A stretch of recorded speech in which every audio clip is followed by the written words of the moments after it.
Kaneki. Kaneki is a gentle college student who becomes a half-ghoul after a surgery gone wrong.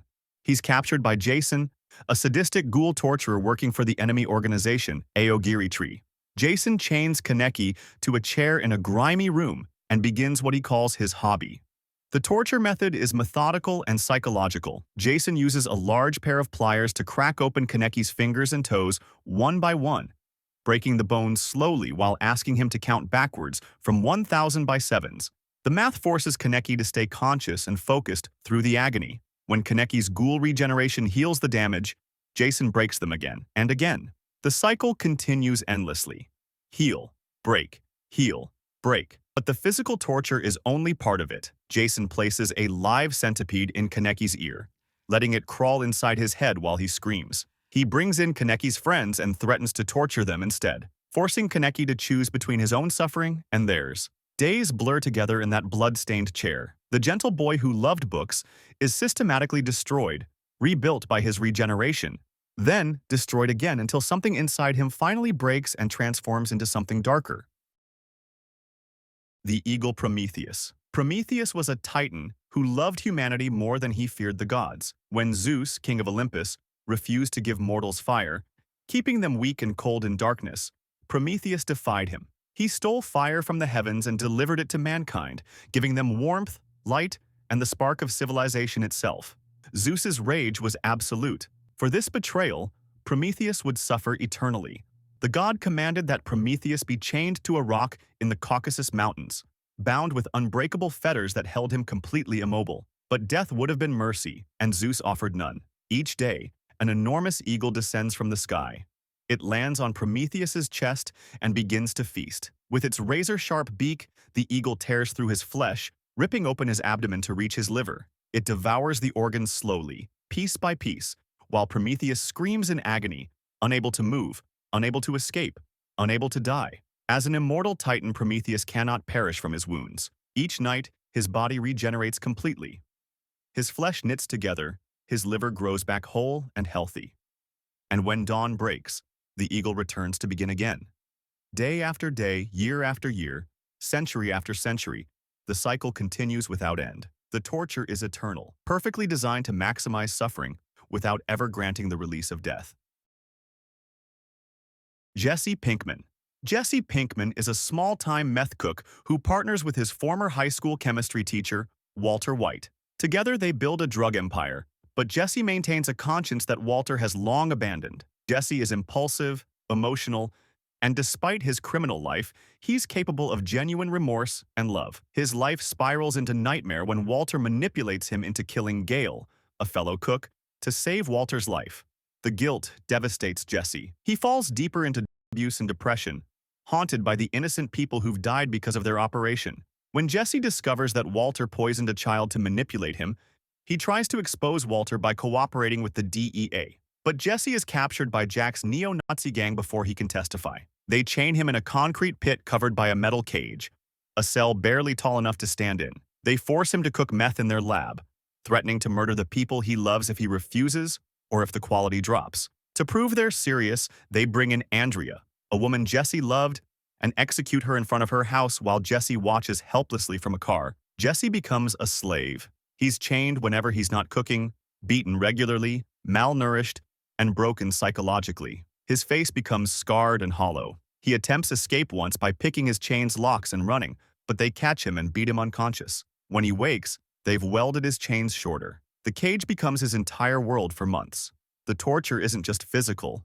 It's the knowledge that any defiance means someone he cares about dies. It's cooking the poison that destroyed his life while being treated like an animal. It's the absolute hopelessness, the loss of humanity, reduced to a tool that produces product.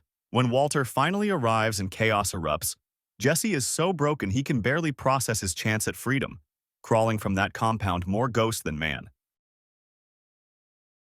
Theon Greyjoy. Theon Greyjoy is a hostage-turned-traitor who betrays the family that raised him. As a child, he was taken from the Iron Islands and given to the Starks of Winterfell after his father's failed rebellion. The Starks treated him well, but Theon never felt he truly belonged. When war erupts, Theon returns to the Iron Islands seeking his father's approval. Desperate to prove himself Ironborn, not a Stark, he attacks Winterfell itself. his childhood home. He captures the castle, and when the Stark boys Bran and Rickon escape, Theon murders two farm boys and burns their corpses, pretending they're the Starks to maintain authority. His betrayal earns him the North's hatred. When Ramsay Snow arrives claiming to help, Theon trusts him. It's his worst mistake. Ramsay is a sadist who captures Theon and begins systematic torture designed to completely break his identity. Ramsay chains Theon to an X-cross and begins flaying, peeling skin from his body in strips while Theon screams. He removes Theon's fingers one by one, then his toes, using a blade to separate skin, muscle, and bone. Between sessions, he leaves Theon chained in filth, starving. In the books, Ramsay uses even worse methods. He places a bucket containing a rat against Theon's stomach and heats it from outside. The panicked rat, desperate to escape the heat, gnaws through Theon's flesh, burrowing into his body while he shrieks, unable to stop it. Ramsay castrates Theon, sending his genitals to his family in a box. But the worst torture is psychological. Ramsay forces Theon to forget his name, beating him until he can only answer, Reek. He must thank Ramsay for torture, beg for more pain, surrender his identity completely. Theon becomes Reek, a broken, obedient creature who flinches at everything. When Ramsay forces him to participate in torturing others, Reek obeys. When Ramsay marries Sansa Stark, Theon's childhood friend, Reek watches her abuse helplessly. The proud boy is destroyed so completely that nothing of Theon remains. Winston Smith. Winston Smith lives in Oceania, a totalitarian state where the party controls everything: history, language, even thought itself. Big Brother watches through telescreens in every home. Winston works at the Ministry of Truth, rewriting historical records to match the party's lies. But secretly, he rebels. He keeps a forbidden diary, falls in love with Julia, and dreams of freedom. The thought police arrest him. Winston is taken to the Ministry of Love, a windowless fortress where enemies of the party are broken. His torturer is O'Brien, a party official Winston mistakenly believed was an ally. The torture begins with beatings. Guards pummel Winston until his body is covered in bruises.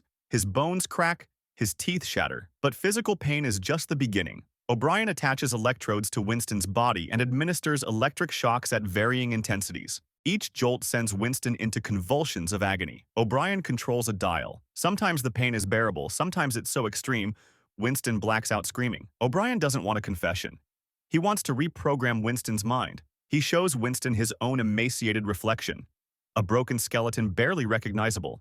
He holds up 4 fingers and demands Winston say he sees 5. When Winston insists he sees 4, O'Brien turns the dial. The shocks continue until Winston's grip on objective reality breaks. He's not being tortured to admit a crime. He's being tortured until he genuinely believes the party's lies. The final stage is Room 101, where prisoners face their worst fear. For Winston, it's rats.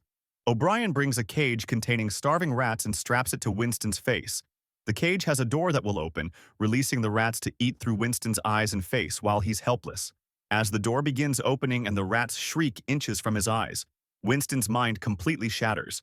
He screams the only thing that will save him.